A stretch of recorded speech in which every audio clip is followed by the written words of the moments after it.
This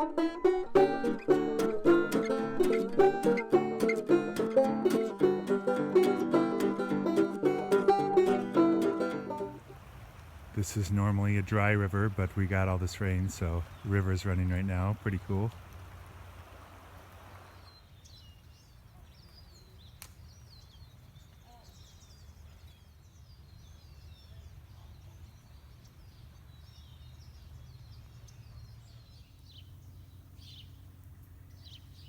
The flow of the river has already slowed quite a bit from this morning, so it's obviously on its way to being dry again. It feels really weird looking at myself in the camera without my beard. That's going to take a little getting used to. Sorry.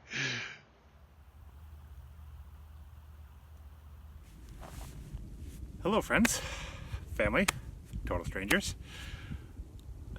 Today's video is going to be on insulation. Do you need it? So, before you go spending a bunch of money and time on insulating your van, I think a lot of people just assume that they have to. People just assume they have to do this insulation job, you don't.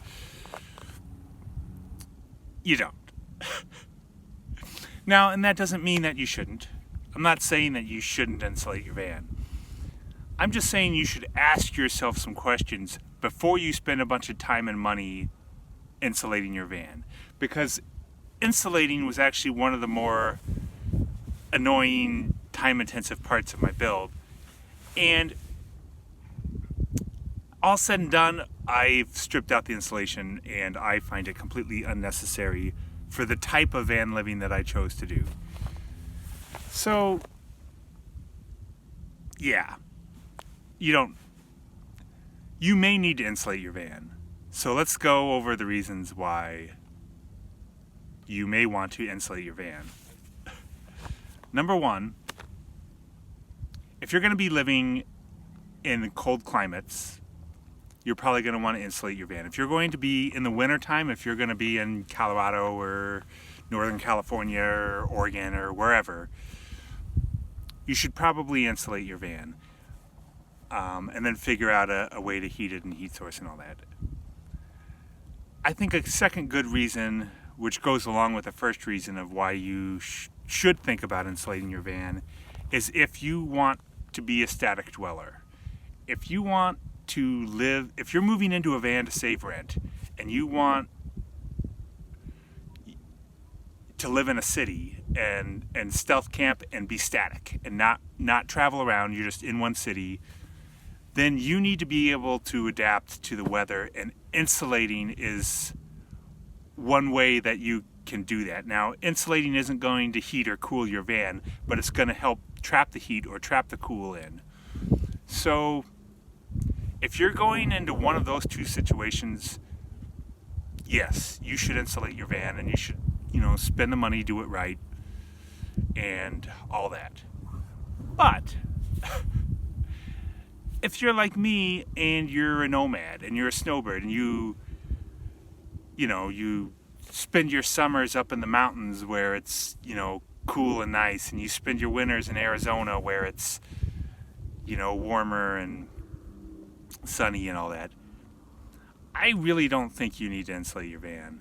I stripped my insulation out back in September, and I haven't been living in it full time since then. I've only been living in it on the weekends, or I should say starting in when I got this job here at the ranch, which was December. So up until then, I had no insulation, and it was fine, and on my weekends, it's been fine. So in the summer times, I'm not spending my days in the van. I'm out and doing things, and then in the evening times, I'm up in the mountains, so I'm up at elevation, and it gets into the 40s, 50s overnight, so it cools right off in the van. No problems. I actually like sleeping a little colder, and then I can just put a warm blanket or a warm, sleeping bag, comforter, whatever over me. If it's if you have to be somewhere hot in the summer, which is like static dwelling, where I was saying, it would be nice to have insulation. But if you're doing it like me and you're up in the mountains in higher locations in the summertime where it cools off overnight, you're not spending your days in the van. So there's no reason to have insulation for the summer. For me, the only reason to even think about insulation, if you're not static dwelling, if you're not stuck somewhere hot in the summer, is the winters, because even in Arizona it can get cold here. It snowed on me, and I'm not at high elevation. It's like 2,000 feet here. So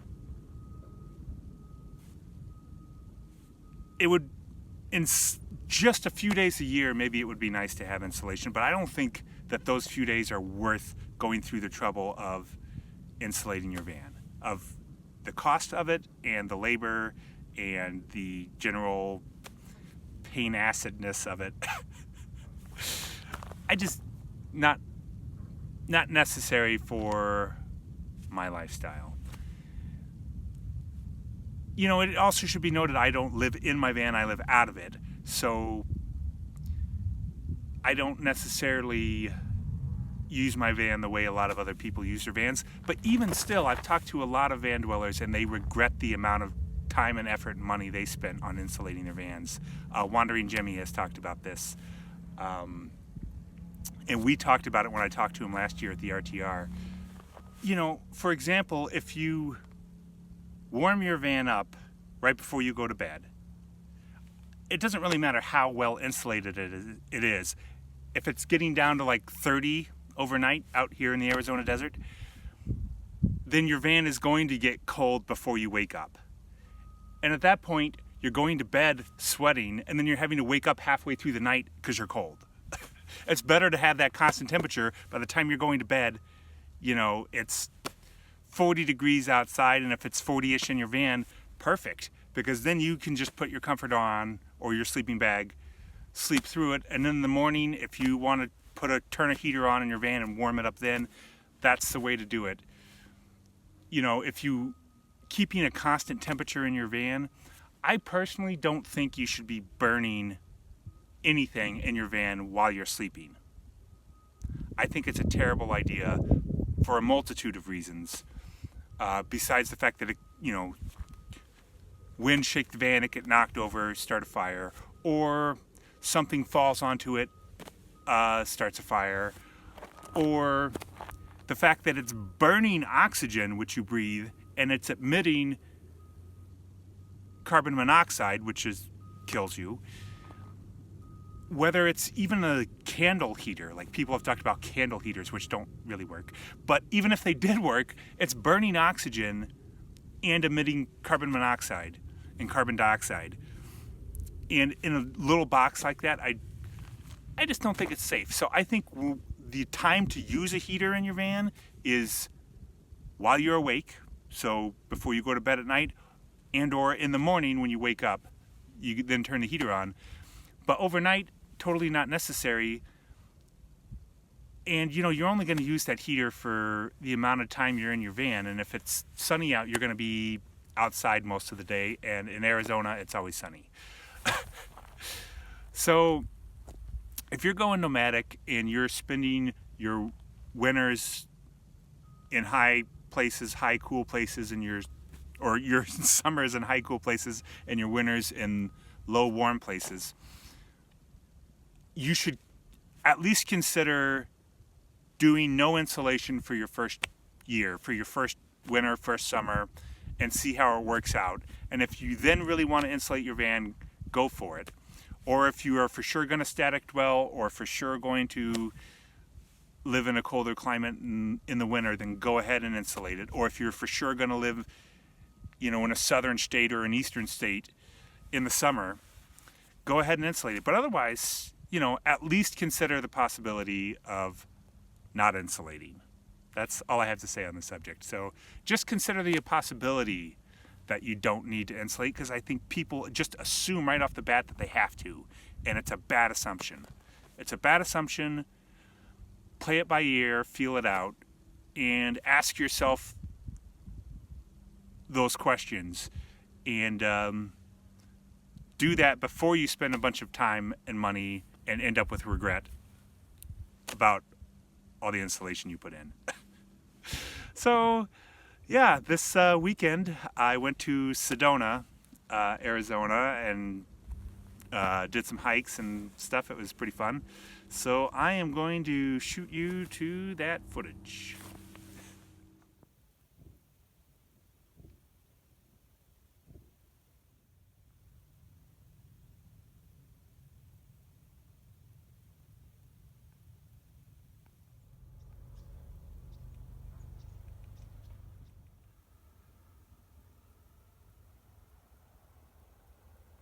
Well, I'm in Sedona, Arizona, and I forgot my microphone and my tripod. What a jackass.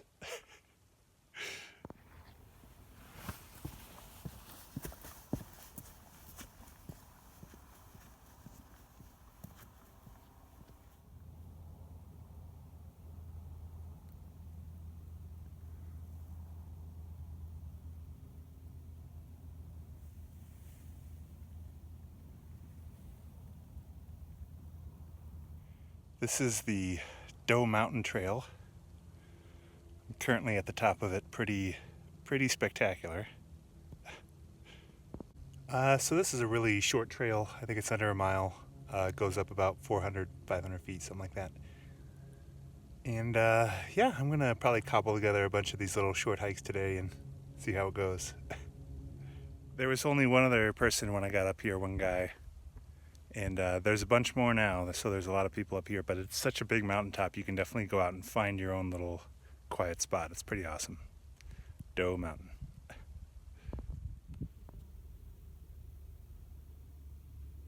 This is the Fay Canyon Trail, and there are a ton of people on it. Definitely should have started earlier.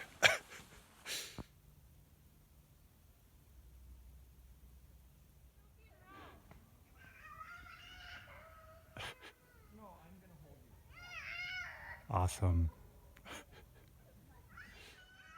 Oh, the peaceful sounds of screaming children.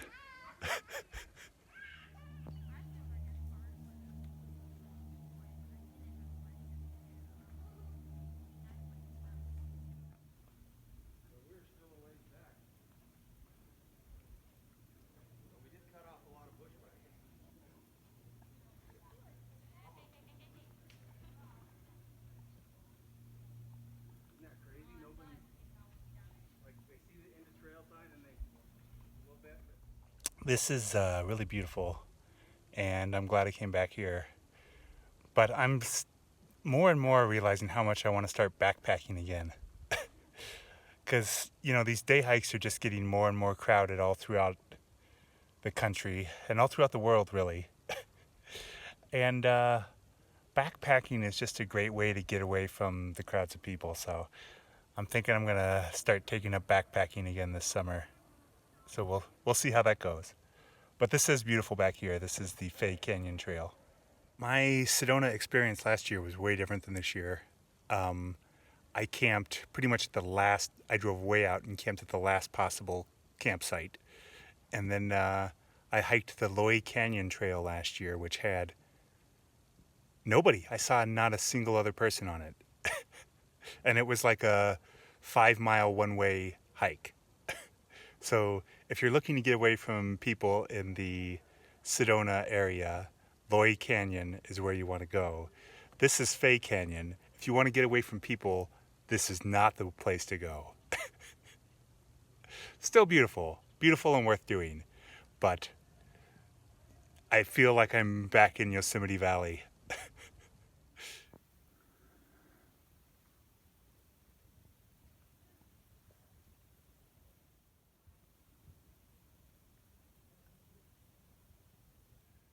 So I just decided to explore up the canyon a little ways. So the trail dead ends, and then, yeah, you can just continue hiking, and just up a little ways I am now free of people, and it's beautiful. So it's just a little reminder, you know, today's world is getting more and more crowded, but you can find your own little place if you just keep walking past and just keep going, and you'll get there.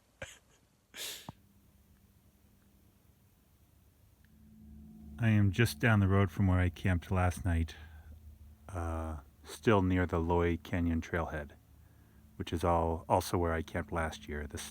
This area of Forest Service Route 525 is kind of where I always camp.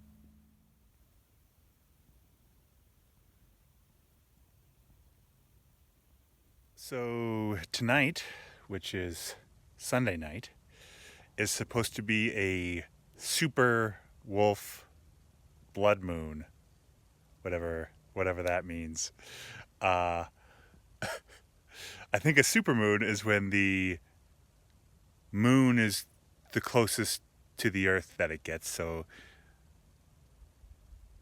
yeah, it's like the moon does not have a perfectly spherical orbit around the earth. It's like offset. So this is when it's like a full moon. When it's closest is called a supermoon, and it's also some sort of lunar eclipse. So I guess it's rare, and that gives it a blood color. I don't really know though. I'm just talking out my butt. I read it.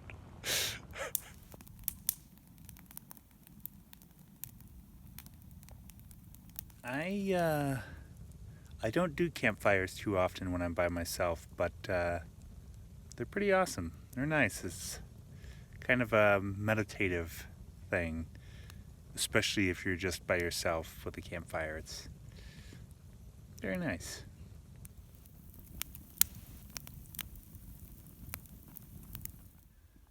The super blood orange dog moon thingy, as captured with a totally inadequate camera by an inadequate filmmaker. Oh, the quality programming on Toby in transit.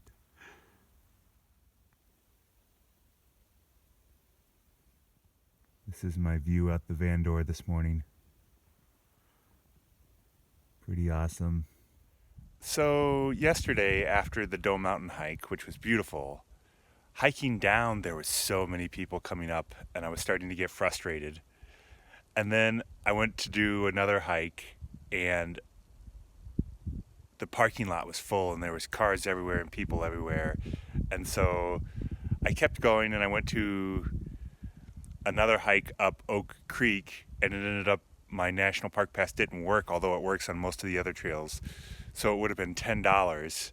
And $10 just to hike when there's so much else around. I decided to go back into town and have a beer.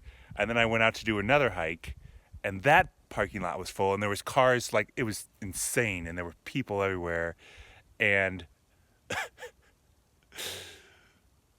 so I finally ended up back at there was one parking spot available when I pulled in for Fay Canyon, and of course people everywhere.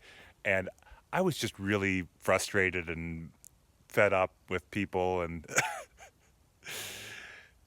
it all really changed once I got to the end of the Fay Canyon Trail and just started out on my own and found that little cave dwelling ruin. And yeah, it was actually awesome back there. And it just helped me put things in perspective. Like, you can find your solitude. You just have to pre-plan it, and don't do what I did. Just pre-plan it. I could have had a much better experience, but pretty much once I got to that ruin, it was all awesome from there. So it was amazing. I ended up back out at this camp spot, which is in the trees, all by myself. Had a campfire, the blood moon, which I did not capture very well at all, really. It didn't. But it was really awesome to watch. So I ended up having a great trip here in Sedona. It's just a little reminder to me that I need to do a little research and get the solitude that I want at the, start early. So I didn't even try to film the eclipse. The iPhone does not capture a lunar eclipse, as it turns out. It's not capable of doing that, which I figured, but I tried anyway, and yeah, nope. that's Sedona was really fun. I have another hike and some other things I did, which I'll probably put in. I'll try to do a midweek video this week, and I'll put it in that. So that's pretty much my video. Thanks for watching. Please like, subscribe, comment, all that fun stuff. And I will try to remember to link it to my description, but I do have an Instagram as well, Toby in Transit. So you can follow me on Instagram if you want to. I've been trying to get better about posting photos. So, yep. Thanks.